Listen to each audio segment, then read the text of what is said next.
क्या आपके यहाँ पर राजस्व निरीक्षक की परीक्षा हुई? क्या परीक्षा परिणाम आने के बाद फिर में शिकायतों का दौर चला कि इसमें परीक्षा में अनियमितता हुई है। जांच में वाकई में पाया गया कि इसमें कुछ अनियमितता हुई है।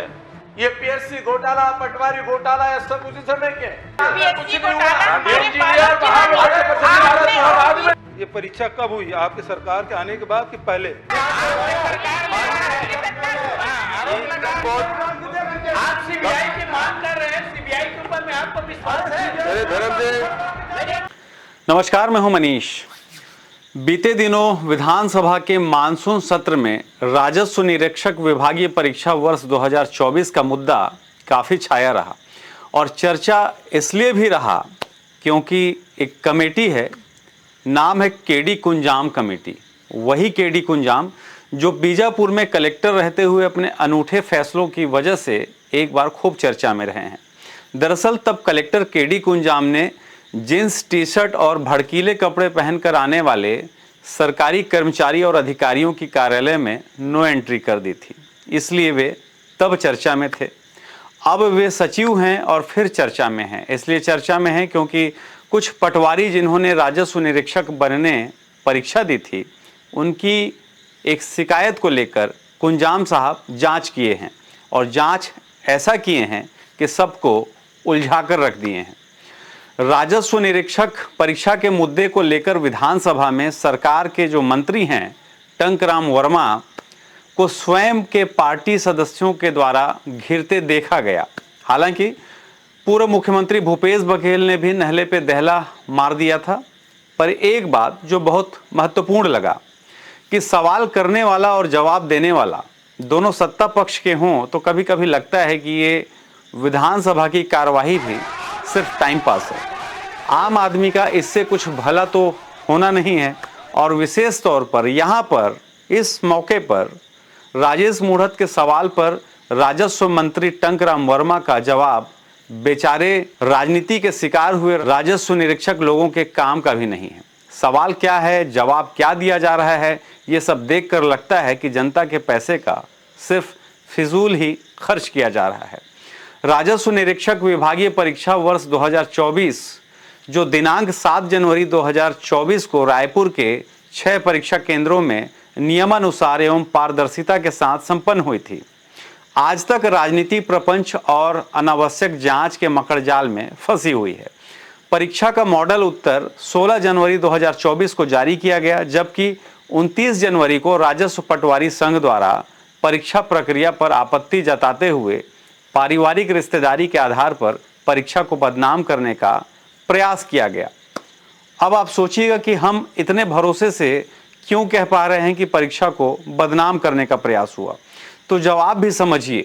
ये पटवारी अमित सिन्हा जो सरगुजा के रहने वाले हैं, इन्हें मैं व्यक्तिगत तौर पर जानता हूँ। और दूसरी तरफ ये पटवारी हैं रविंद्र कुमार पुजारी जो बस्तर के रहने वाले हैं। साथ में लोकनाथ सिन्हा भी हैं जो कांकेर के रहने वाले हैं। अब देखिए कि परीक्षा को लेकर शिकायत करने वालों ने इन तीनों को आपस में कैसे रिश्तेदार बता दिया। अमित सिन्हा जनरल कैटेगरी से हैं, दूसरे रविंद्र कुमार पुजारी हैं जो अनुसूचित जाति के हैं, जबकि उन्हें भी यहाँ पर सिन्हा बता दिया गया है। लोकनाथ सिन्हा से इनका दूर दूर तक कोई लेना देना नहीं है। मतलब बस्तर और सरगुजा यानी उत्तर और दक्षिण जिसका कोई भी मेल नहीं है, उसे आधार बनाकर यानी मनगढ़ंत कहानी के आधार पर जो शिकायत हुआ उसके हिसाब से इन तीनों को रिश्तेदार बता दिया गया और शिकायत कर दी गई। दूसरी बात, इसी तरह के तथ्यहीन बिंदुओं को आधार बनाकर शिकायत किया गया है। शिकायत उन लोगों ने किया जिनका इस तरह के परीक्षा से बहुत ज़्यादा वास्ता नहीं है, बस जुगाड़ में जो कुछ मिल जाए तो सब कुछ सही है। ये मामला कुछ दिन बाद ही हाई कोर्ट और हाई कोर्ट के बाद सरकार के कमेटी के पास और कमेटी से ईओडब्ल्यू और विधानसभा तक पहुंच गया है। विधानसभा में सवाल करते हुए राजेश मूढ़त खुद अध्यक्ष को बता रहे हैं, यानी विधानसभा अध्यक्ष को बता रहे हैं कि जांच करने वाले कोई छोटे मोटे अधिकारी नहीं हैं, बल्कि सचिव स्तर के अधिकारी हैं। केडी कुंजाम विशेष सचिव छत्तीसगढ़ शासन खाद्य नागरिक आपूर्ति विभाग में है। डॉक्टर फरीहा आलम सिद्दीकी उप सचिव छत्तीसगढ़ शासन स्कूल शिक्षा विभाग से हैं। अजय त्रिपाठी उप सचिव छत्तीसगढ़ शासन सामान्य प्रशासन विभाग से हैं। अंशिका ऋषि पांडे उप सचिव छत्तीसगढ़ शासन सामान्य प्रशासन विभाग से हैं। राकेश साहू हैं अवर सचिव छत्तीसगढ़ शासन कौशल विकास तकनीकी शिक्षा एवं रोजगार विभाग से। ऐसे बड़े बड़े अधिकारियों की एक टीम बनाई गई जिन्होंने इस पूरे प्रकरण की जांच की है। बाद में इसी कुंजाम कमेटी पर यह आरोप लगा कि कमेटी ने आनन फानन में जांच कर रिपोर्ट बना दी। कमेटी द्वारा जांच रिपोर्ट प्रस्तुत करने के बाद अभ्यर्थियों ने अभ्यावेदन भी प्रस्तुत किया था, मगर कमेटी ने इन अभ्यावेदनों पर विचार तक नहीं किया।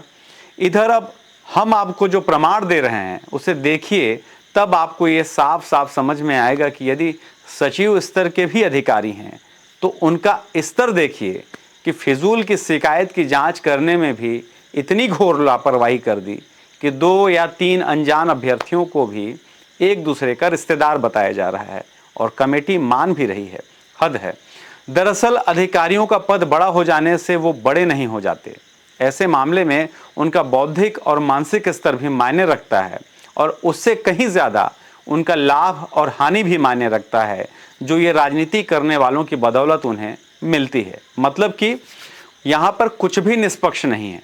अगर ये जांच निष्पक्ष और ईमानदार तरीके से होता तो शायद 1.5 साल तक ये मामला ऐसे अटका नहीं होता। हालांकि इस केस में टंकराम वर्मा को कान में ज्ञान देने वाले ओपी चौधरी की भूमिका को लेकर भी लोगों के बीच चर्चा गर्म है। खैर, यहाँ दिलचस्प यह है कि संघ के कुछ शिकायतकर्ताओं को परीक्षा में सम्मिलित होने के पश्चात जब यह स्पष्ट हुआ कि उनका चयन नहीं होगा, तभी उन्होंने इसे निरस्त कराने का षड्यंत्र रच डाला था और तब से लेकर आज तक यह मामला उलझा हुआ है। यहाँ तक कि हाईकोर्ट से लेकर विधानसभा तक का जो कीमती समय है वो बर्बाद किया जा रहा है। 1.5 साल के इंतजार के बाद जो वाकई योग्य हैं वो इन नेताओं के चक्कर में अपना सिर धुन रहे हैं। दुर्भाग्य देखिए, 16 अप्रैल 2024 को माननीय उच्च न्यायालय बिलासपुर ने पूरे मामले को खारिज करते हुए परीक्षा को वैध एवं नियमानुसार घोषित कर दिया था। लेकिन फिर शासन ने 23 अगस्त 2024 को 5 सदस्यीय उच्च स्तरीय जांच समिति गठित कर दी। इसके बाद शुरू हुआ अनियमितताओं और विलंब का अंतहीन दौर। केडी कुंजाम समिति द्वारा बिना चयनित अभ्यर्थियों के बयान लिए, बिना बैठक व्यवस्था जांचे और बिना तकनीकी प्रक्रिया समझे एक पक्षीय रिपोर्ट प्रस्तुत कर दी गई।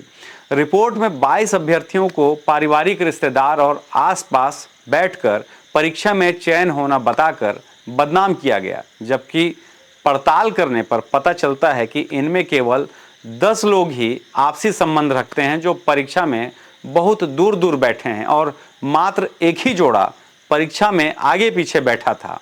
इस विभागीय परीक्षा में रोल नंबर को पिता के नाम के अनुसार रैंडमाइज किया गया था, जिससे इस विभाग में कार्यरत कई पारिवारिक रूप से संबंधित पटवारी शामिल हुए। हमने जितना समझा उससे पता चला है कि इस विभागीय परीक्षा में कुल 72 पारिवारिक रिश्तेदार पटवारी शामिल हुए और मात्र 13 पटवारी चयनित हुए। 36 पटवारी तो ऐसे थे जो आगे पीछे बैठे थे लेकिन चयनित नहीं हुए। इस तरह से परीक्षा संचालकों द्वारा पिता के नाम से रोल नंबर आवंटित करने के कारण पारिवारिक रिश्तेदारों को आगे पीछे बैठक व्यवस्था मिली थी। कमेटी के रिपोर्ट में स्वयं स्वीकारा गया है कि परीक्षा में गड़बड़ी के कोई ठोस साक्ष्य सबूत नहीं है। जब माननीय उच्च न्यायालय ने 14 जनवरी 2025 को आदेश दिया कि चयनित अभ्यर्थियों को 15 दिनों में प्रशिक्षण दिया जाए, तब भी शासन ने गंभीरता से नहीं लिया। उल्टा नया जांच पत्र गृह विभाग को भेज दिया गया। तब गृह विभाग ने कहा कि हम कोई जांच एजेंसी नहीं है, विभाग स्वयं उससे करने में सक्षम है। यही नहीं, 4 मार्च 2025 को विभाग ने एक और नई जांच EOW/SCB से करवाने का पत्र जारी कर दिया है, जिसकी कोई समय सीमा भी नहीं बताई गई है और अब विधानसभा में भी मंत्री जी टाइम नहीं बता पा रहे हैं।